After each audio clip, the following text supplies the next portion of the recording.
আসন্ন চ্যাম্পিয়ন্স ট্রফির আগে যে কোনোভাবে নিজের চোট সারাতে মরিয়া জাসপ্রীত বুমরা।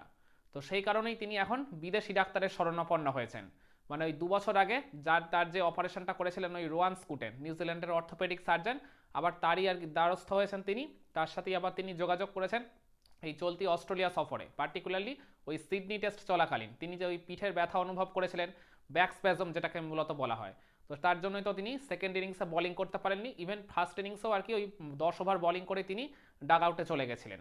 তারপর আমরা দেখেছিলাম তিনি মাঠ থেকে একদম গাড়ি করে সোজা চলে গেছিলেন হসপিটালে, সেখানে তার স্ক্যান বা পরীক্ষা নিরীক্ষা কিছু হয়েছিল, হয়তোবা সেই রিপোর্টগুলো নিয়ে তিনি ওই মানে তার আর কি যে আগে সার্জারি করেছিল যে ডাক্তার নিউজিল্যান্ডের ওই অর্থোপেডিক সার্জন রোয়ান স্কুটেন, তার কাছে হয়তোবা রিপোর্টগুলো পেশ করেছেন। হয়তোবা রিপোর্টে আশা করি যে খুব একটা খারাপ কিছু নেই, কয়েকদিন হয়তো বিশ্রাম নিলে বা ওই জায়গায় সেবা শুশ্রূষা নিলেই তার ওই ইনজুরির প্রবলেমটা ঠিক হয়ে যাবে।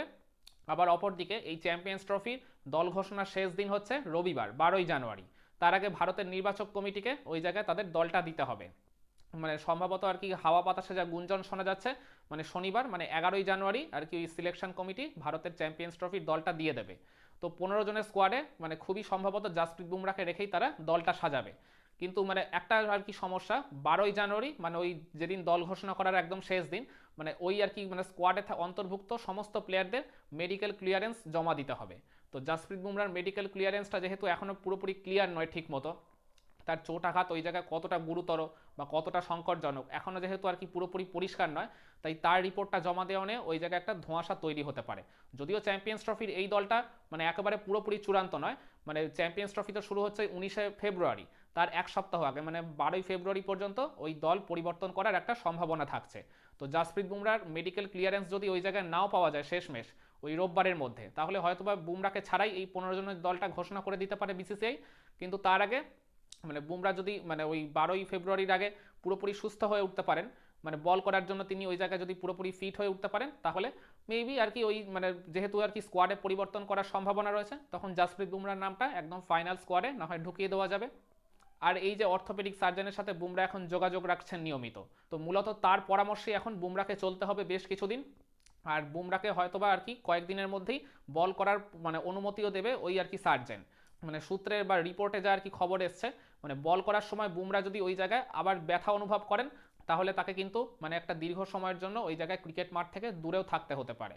কিন্তু বল করার সময় মানে এই আর কি 1-2 সপ্তাহের মধ্যেই তিনি যদি সেইভাবে আর কোনো ব্যথা অনুভব না করেন, এই 1-2 সপ্তাহ বিশ্রাম নিয়ে যদি ওই জায়গায় পুরোপুরি রিকভার করে নিতে পারেন নিজেকে, তাহলে মেবি চ্যাম্পিয়ন্স ট্রফি স্কোয়াডে জাসপ্রীত বুমরা ডেফিনেটলি থাকবেনই।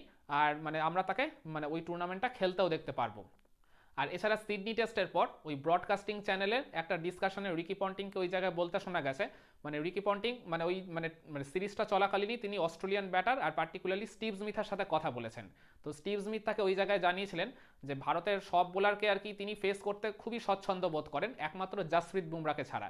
মানে জাসপ্রীত বুমরার বোলিং অ্যাকশনটা এতটাই আনঅর্থোডক্স, মানে তিনি বলেছেন মানে রিকি পন্টিংকে তিনি যে আর কি এক্সপিরিয়েন্সটা শেয়ার করেছেন, মানে বলেছেন যে বল রিলিজ করার আগে পর্যন্ত মানে বুমরা কী টাইপের ডেলিভারি করছেন, incoming delivery, outgoing delivery, inswinging yorker নাকি আর কি স্লোয়ার, কাটার, বাউন্সার, মানে কোন টাইপের ডেলিভারি বা কোন টাইপের ভ্যারিয়েশন তিনি ব্যাটারের দিকে ছুঁড়ে দিচ্ছেন একেবারেই বোঝা যায় না। তো যার ফলে বুমরাকে ওই জায়গায় আর কি ফেস করতে বা আর কি ওই জায়গায় তাকে মোকাবিলা করতে খুবই সমস্যায় পড়তে হয় ব্যাটারদের। ইভেন স্টিভ স্মিথ মানে যিনি বাউন্সি উইকেটে বলুন বা একদম হাই পেসের আর কি ট্র্যাকে বলুন, পেস বোলারদের ফেস করতে তিনি অন্যতম এই মুহূর্তে বিশ্বের সেরা, তারও কিনা জাসপ্রীত বুমরাকে ফেস করতে বা ওই জায়গায় তার এগেনস্টে থিতু হতে 4 থেকে 5 বল কিংবা ইভেন 6 বল পর্যন্ত লেগে যাচ্ছে, এমনটাই তিনি রিকি পন্টিংকে জানিয়েছেন। আর তার ফলে ওই 4-5-6 বলের মধ্যেই যে কোনো ব্যাটারের আউট হয়ে যাওয়ার প্রবল সম্ভাবনা থাকে। স্মিথ এই ব্যাপারটা খুব ভালো মতোই বুঝতে পারবেন, কারণ এই সদ্য সমাপ্ত বর্ডার গাভাস্কার ট্রফিতে 9বার তিনি মুখোমুখি হয়েছেন জাসপ্রীত বুমরার, তার মধ্যে 3বারই তাকে ওই বুমরার ডেলিভারিতেই আউট হয়ে প্যাভিলিয়নে ফিরতে হয়েছে, যার মধ্যে একটা আবার গোল্ডেন ডাকও ছিল। তাহলে স্টিভ স্মিথ সহ অস্ট্রেলিয়ার বাকি ব্যাটাররা রিকি পন্টিংকে তাদের যে সাম্প্রতিক অভিজ্ঞতার কথা জানিয়েছেন এই বুমরাকে ফেস করার, তাতে করে একটা জিনিসই পরিষ্কার এই মুহূর্তে, ভারতের তো বটেই, ওভারঅল এই ক্রিকেট বিশ্বের এই মুহূর্তে নাম্বার 1 পেসার হচ্ছেন জাসপ্রীত বুমরা, সেটা যে কোনো ফরম্যাটের ক্রিকেটেই। তো স্বাভাবিকভাবেই জাসপ্রীত বুমরাকে ডেফিনেটলি চাইবে ভারতের সিলেকশন কমিটি থেকে শুরু করে ভারতের টিম ম্যানেজমেন্ট থেকে শুরু করে ভারতের অধিনায়ক। চ্যাম্পিয়ন্স ট্রফি স্কোয়াডে বা চ্যাম্পিয়ন্স ট্রফির ভারতের প্রত্যেক ম্যাচের একাদশে বুমরা যদি থাকে, তাহলে তিনি ডেফিনেটলি ম্যাচে অনেকটাই ফারাক গড়ে দিতে পারবেন। তো বুমরা থাকা কিংবা না থাকাটা আসন্ন চ্যাম্পিয়ন্স ট্রফিতে ভারতের পারফরমেন্সের উপর অনেক বড় একটা প্রভাব ফেলতে পারে বলে আমি মনে করি।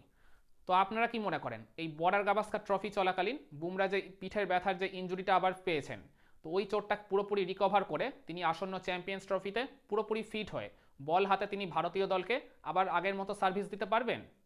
কমেন্ট করে আপনার মতামতটা জানাবেন নাকি?